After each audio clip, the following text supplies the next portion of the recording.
तुमने यहाँ भगवान का कीर्तन किया है या मजाक?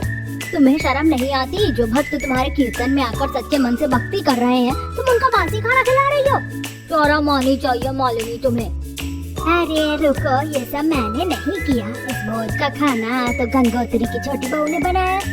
बहू, ये सब क्या है? अरे तुझे भगवान से डर नहीं लगता जो तूने इन हजारों भक्तों को ये बासी खाना खिलाया है? आखिर क्यों गंगोत्री की छोटी बहू ने कीर्तन में आए सभी भक्तों को भोज में बासी चावल के पुलाव खिलाए?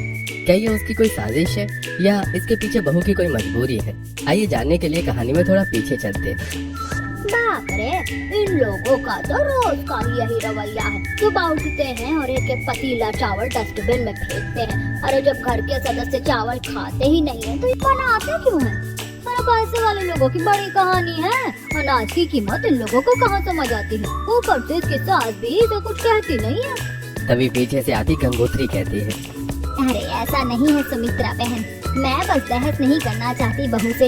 ऊपर से मेरे पति की लाखों की कमाई होती, इसीलिए मैं अपनी बहू को कोई रोक टोक नहीं करती। लड़ाई झगड़ा करके क्या फायदा? बाकी बुरा तो मुझे भी लगता है जब मेरी बहू इतना अनाज डस्टबिन में फेंकती है। अब इसी तरह रात को फिर से शिखा ढेर सारे चावल और राजमा बनाकर डाइनिंग टेबल पर रख देती है। बहू, एक रोटी मिल जाती तो ठीक रहता। पर पापा जी, वो तो मैंने बनाया नहीं। आप जानते तो है कि मैं रात को सिर्फ चावल बनाना पसंद करती हूँ। इतनी गर्मी में रोटी कौन बेलेगा? ऊपर से नौकरानी के हाथ का आप लोग कुछ खाते नहीं हैं। उसको सिर्फ बर्तन धोने के लिए रखा है। अगर रोज रोटी खाना है तो नौकरानी को बोलिए वो बर्तन के साथ खाना भी बनाए।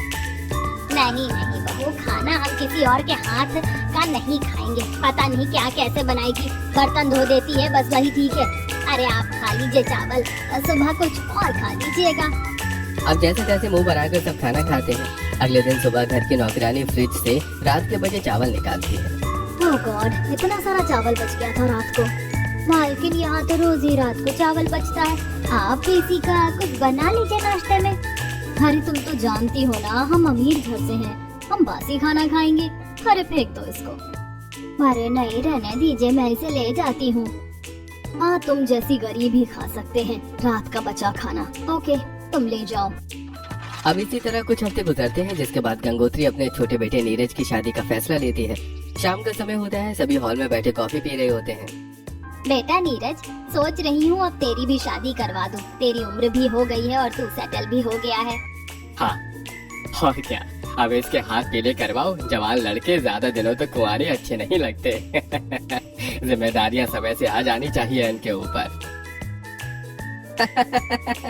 अरे पापा, आप जिम्मेदारियां दे रहे हैं या मुझे डरा रहे हैं? खैर माँ, आप जिस लड़की से कहेंगी मैं उससे शादी करने के लिए तैयार हूँ। ये सुनकर गंगोत्री खुश हो जाती है और अगले दिन अपने घर में पंडित बुलवाती है। पंडित कई लड़कियों को दिखाता है। गंगोत्री भी तस्वीर देख रही होती है। तभी पंडित बड़ी गंभीरता के साथ कहता है, गंगोत्री जी, आप तो वैसे काफी अमीर घर से हैं, पैसा भी बहुत है आपके घर में,